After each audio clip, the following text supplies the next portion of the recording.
Welcome back to my channel. আমি শম্পা। আজকে আমি যাচ্ছি আমাদের কুচবিহার মদনমোহন বাড়ির বিশ্ববিখ্যাত কালী পুজোতে, যেটা আজকে রাতে হবে, কাল ভোরেই বিসর্জন দিয়ে দিবে। যার জন্য আমি আজকে রাতে যাচ্ছি মদনমোহন বাড়ির পুজো দেখতে। তার সাথে তোমাদেরকেও দেখাবো কি সুন্দর এখানে মায়ের পুজো হয়। আশেপাশে অনেক পুজো চলছে, ঠাকুর নিয়ে যাচ্ছে, যার জন্য প্রচণ্ড আওয়াজ। যাই হোক, সরি। তো চলো আমি তোমাদের সাথে আজকে ভিডিওটা শেয়ার করছি। আর কে কেমন ঘুরছে অবশ্যই কিন্তু জানাবে। আর শুভ দীপাবলি সবাইকে। তো চলো বন্ধুরা, আজকের ব্লগটা শুরু করছি। তো বন্ধুরা, প্রথমেই আমরা বেরোয় গেলাম। মদনমোহন বাড়ি যাওয়ার পথে আমাদের বড় পোস্ট অফিসের পুজো পড়ছে, যেটার থিম ছিল লেটার বক্স। যেহেতু পোস্ট অফিসের পুজো তোমরা বুঝতেই পারতেছো, তাই থিমও করেছে পোস্ট অফিসেরই মতো। এটা ছিল হেড পোস্ট অফিস, কুচবিহারের খুব বড় একটা পোস্ট অফিস। চারিদিকে খুবই সুন্দর লাইট করেছিল, দেখতে ভীষণ সুন্দর লেগেছিল। আর প্যান্ডেলটাও খুব ছোট্ট করে করেছিল, কিন্তু খুব সুন্দর হয়েছিল। অনেক মানুষ এসেছিল পুজো দিতে, আর এখানে পুজোও চলছিল। তো যাই হোক, মায়ের পুজো রাত্রে হয় সেটা তো তোমরা জানো। বাড়ি থেকে বেরোতেই আমাদের হালকা হালকা বৃষ্টি শুরু হয়ে গেছে। আর ওখান পোস্ট অফিসে পুজো দেখার পরে তো আরও বেশি শুরু হয়ে গেল। তারপর আমরা নিয়ে নিলাম ওখান থেকে একটা টোটো। তারপরে আমি চলে গেলাম মদনমোহন বাড়ি। মদনমোহন বাড়ি পৌঁছতেই ওরে বাপ, আরও বেশি বৃষ্টি শুরু হয়ে গেল। কি করব বুঝতে পারছিলাম না। তাই মদনমোহন বাড়ির সামনে যে ওখানে একটা বসার জায়গা থাকে, সেখানে আমরা বসলাম। বসতে বসতেই ওখানে যে পাশের দিঘিটা আছে, যেখানে মায়ের বিসর্জন হয়, এই দিঘিটা দেখলাম, খুব সুন্দর লাগছে। যেহেতু দীপাবলি বলে কথা, চারিদিকে দেখুন কত আলোয় আলো, দেখতে ভীষণ সুন্দর লাগে। দীপাবলির জন্য সবাই কত আশা করে বসে থাকে, কবে কালী পুজো আসবে, দীপাবলি আসবে, লাইট, আমরা বাড়িতে লাইট জ্বালাবো, বোম ফুটাবো, কত ভালো লাগে, তাই না? যাই হোক, ওই পাশটা থেকে আবার মেন গেটে আসলাম। মেন গেটে এসে একটু দাঁড়াতেই বাপরে বাপ, এত বৃষ্টি, কি বলবো। জানি না আজকে মায়ের দর্শন করতে পারবো কি না। এসেছি কিন্তু মায়ের দর্শন তো করেই যাব, তাই না? এখানে দাঁড়িয়ে থাকতে থাকতে মদনমোহন বাড়ির যে লাইটিংটা করেছিল, জাস্ট ওয়াও, কি বলবো, দেখতে ভীষণ সুন্দর লাগছিল। মিনিটে মিনিটে, মিনিট না, সেকেন্ডে সেকেন্ডে আমাদের ফ্ল্যাগের কালার জ্বলছে, ব্লু কালার জ্বলছে, হোয়াইট কালার জ্বলছে, পিঙ্ক কালার জ্বলছে, গ্রিন কালার জ্বলছে, দেখতে ভীষণ সুন্দর লাগছিল। তাই ভাবলাম তোমাদেরকে এখানে দাঁড়িয়ে থেকে থেকে সেটাই তোমাদেরকে দেখাই। দেখুন মদনমোহন বাড়িটা কি সুন্দর সাজিয়েছে না? মদনমোহন বাড়ি কিন্তু তোমরা জানো, এর আগে আমি একটা ব্লগ দিয়ে দিয়েছিলাম মদনমোহন বাড়ির পুজোর, বিশ্ববিখ্যাত মদনমোহন বাড়ি। সেই রাজার আমলে বানানো এই মদনমোহন মন্দির খুব বিখ্যাত। যাই হোক, আমি ওখান থেকে একটু ভেতরে চলে আসলাম। এসে দেখি অনেক মানুষ পুজো দেওয়ার জন্য, অঞ্জলি দেওয়ার জন্য ভিতরে দাঁড়িয়ে আছে। মায়ের পুজো কিন্তু এখানে দুই জায়গায় হয়।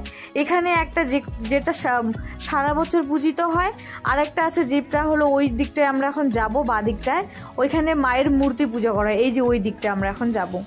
আর এখানে মানুষ ভিতরে ব্রাহ্মণ পুজো দিচ্ছিল, অনেক মানুষ অঞ্জলি দেওয়ার জন্য এখানে দাঁড়িয়েছিল। তো যাই হোক, আমি এখানে দাঁড়ালাম না, আমরা যাব ওই পুজোটা দেখতে। এখানেও ব্রাহ্মণ পুজো করছে, আর অনেক মানুষ এসেছে এখানে অঞ্জলি দিতে। তো চলো তোমাদেরকে এখন মায়ের দর্শন করাই। এটাই হলো আমাদের কালী মা। দেখো কি বিশাল বড় মায়ের মূর্তি না?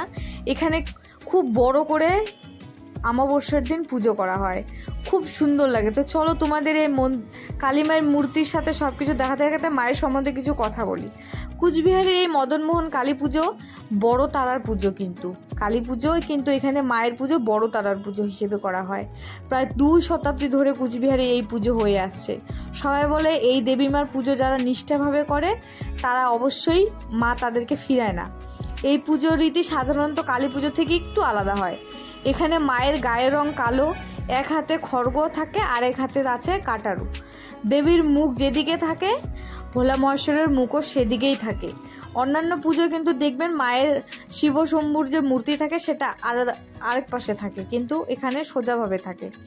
মায়ের মাথার উপরে থাকে পদ্ম, আর প্রতিমার দুপাশে দুটো শেয়াল আছে। ভালোভাবে তোমরা দেখবে, তাহলে দুটো শেয়াল তোমরা দেখতে পাবে। আর এখানে কিন্তু কোনো মুন্ডমালা নেই। এক হাতে মায়ের এখানে জবা ফুলের মালা দেওয়া আছে, আর রক্ত ভরা পাত্র আছে। আর এই যে মায়ের যে মূর্তি তৈরি করা হয়, এটা সেই মানে রাজকীয় বংশ পরম্পরায় যে মূর্তি তৈরি করেছিলেন প্রভাত চিত্রকারের পরিবার, তাদের পরিবারেরই লোক প্রত্যেকবার এই মূর্তি বানিয়ে থাকেন। প্রত্যেক অমাবস্যায় কিন্তু খুব সুন্দরভাবে এখানে পুজো হয়। আর পুজোর পরে ভোরের দিকেই মাকে ওই বড় দিঘিতে বিসর্জন দেওয়া হয়।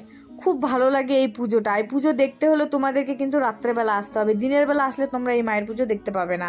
আর এইখানে কিন্তু বলি প্রথা চালু আছে। এখানে মায়ের 5 রকমের বলি দেওয়া হয়। পায়রা, তারপরে হলো পাঠা বলি, তারপরে হলো হাঁস বলি, মানে 5টা বলি দেওয়া হয়। আগে তো কচ্ছপও বলি দেওয়া হতো, এখন কচ্ছপ বলি দেওয়া নেই। এই জায়গাটাতে বলি দেওয়া হয় মায়ের, সেটা একদম গভীর রাতে দেওয়া হয়। যাই হোক, আমি তো বলি দেখতে পাই না, তাই আমি বলিটা তোমাদেরকে দেখাতে পারলাম না। তোমরা যদি দেখতে চাও তাহলে তোমাদেরকে কালী পুজো দিন, অমাবস্যার দিন এই মদনমোহন বাড়িতে আসতে হবে।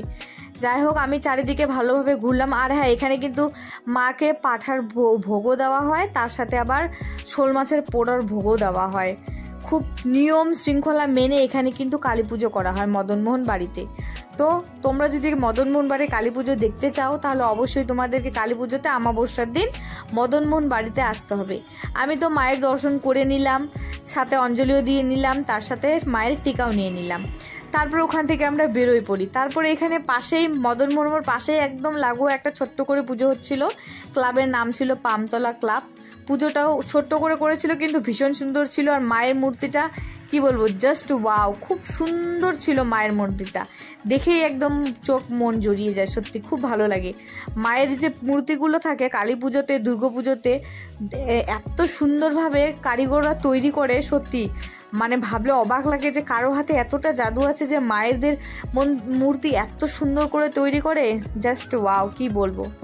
যাই হোক বন্ধুরা, এটাই ছিল আমার আজকের ব্লগ। এই ব্লগটা আমি আজকে এখানেই শেষ করব। তো তোমরা সবাই ভালো থাকো, সুস্থ থাকো। কালী পুজোয় কে কেমন ঘুরছো অবশ্যই কিন্তু আমাকে জানাবে। তো আজকে আসি বন্ধুরা, দেখা হচ্ছে নেক্সট ব্লগে। সবাইকে শুভ দীপাবলির অনেক অনেক প্রীতি ও শুভেচ্ছা। ভালো থেকো, সুস্থ থাকো। আসি বন্ধুরা, টাটা।